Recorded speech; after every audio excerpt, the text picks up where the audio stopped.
برنامه امشب و با یه یاشاسن اساسی به همه هموطنای آذری شروع میکنیم. واقعا که دست مریزاد حقا که یه حال اساسی از سیدری بافور و تیبیریش آشغال پخش کنش گرفتی. بنازم به این غیرت. ماشالله ماشالله.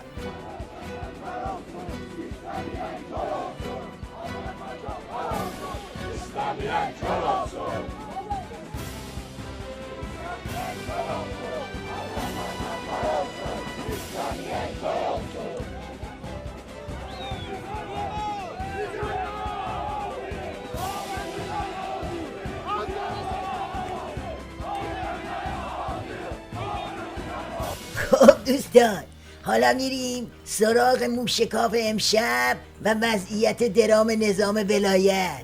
ببینم شما یادتونه ولی فقیه پیزوری اسم امسالو چی گذاشته بود؟ من این شعار رو انتخاب کردم برای امسال: دولت و ملت، همدلی و همزبانی. عجب اسمگذاری.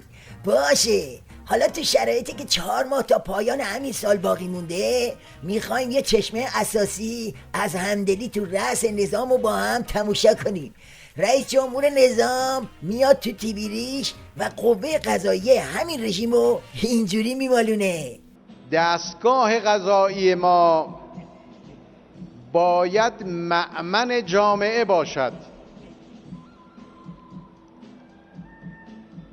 هر چیزی اشکال داشته باشه، اگر نمک سالم باشه میشه جلوش رو گرفت،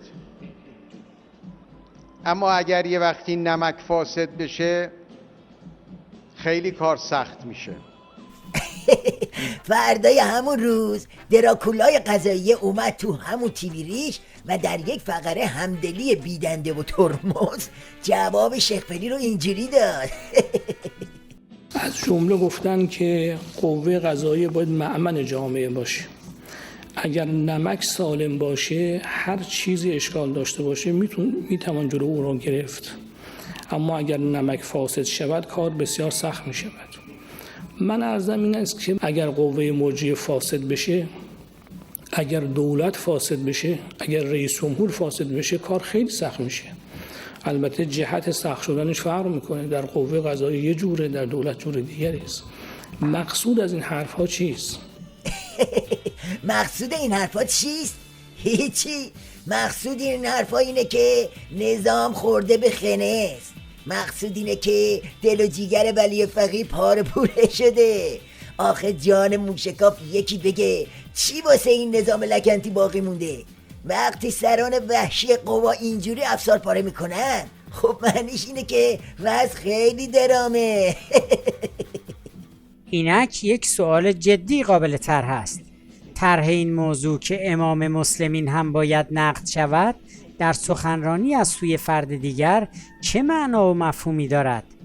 باید دانست که طرح اظهارات نسنجیده و دشمن شاد کن از سوی مسئولان هزینه‌های گزافی به دنبال دارد که در سالهای گذشته شاهد پیامدهای منفی آن بوده ایم. بفرمایید. اینم از دریکاری عمامه ولی فقیه. کدوم ولی فقیه؟ همونی که از یه طرف زهر هسته‌ای کوف کرده، از اون طرف عمق استراتژیکشو دارن گل میگیرن، از اون طرف هم انتخاباتو در پیش داره، بعدم چپ و راست خبر تظاهرات و فتنه میشنوه. خب معنیش اینه که کارش تمومه دیگه، یعنی به یه فوت بنده. آقا خوشحال شدیم دیدمتون. تا یه برنامه دیگه، خدا نگهدار شما.